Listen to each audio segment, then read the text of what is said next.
Welcome to Man at the Tap, a podcast from Tapestry Ministries.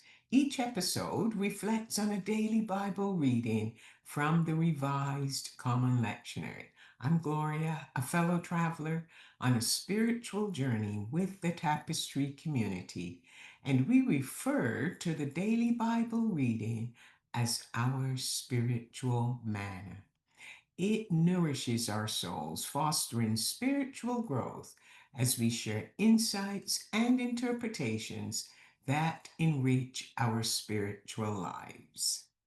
Today is Tuesday, October the 28th, 2025, in the 20th week after Pentecost during this season of ordinary time.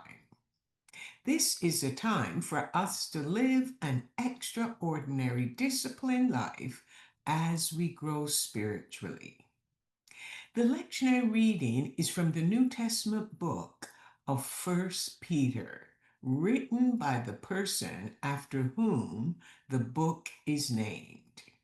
He was the most well-known of the original members of Jesus' 12 disciples while Jesus was here on earth.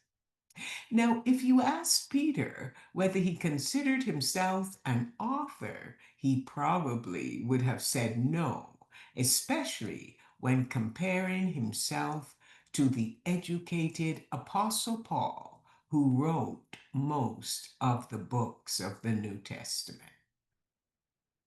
The lectionary reading is 1 Peter chapter 5, verses 1 to 11.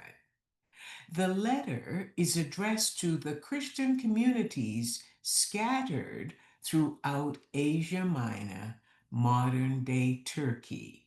They are enduring religious persecution. Peter will initially speak to the senior community leaders, reminding them that he was an eyewitness to Jesus' suffering, and their primary duty was to be like a shepherd to the sheep. Those are the people under their care. Not to be driven by obligation or financial gain, but out of willingness and eagerness to serve the community, knowing that they would be rewarded with an eternal crown that never fades. He then addressed the younger members of the community, telling them to set aside their own agendas and cooperate with the senior community leaders. They were to be content with who they were because God's strong hand was on them and he would promote them at the right time. Peter was reminiscing about his days as a fisherman when he had to cast his heavy net into the sea and he needed others to help him. He advised the community to cast all your anxiety on God and live carefree before him. He cares for you. It was their duty to stay calm and alert.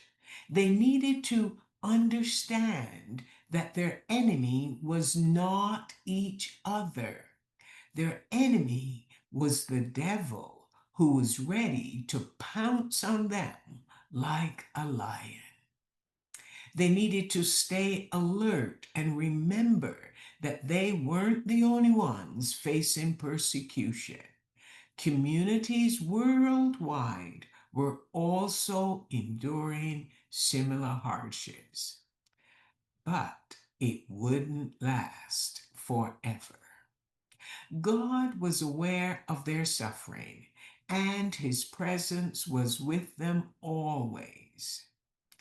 God was using their suffering to develop and strengthen their faith, and ultimately they would share in God's eternal glory in union with Christ.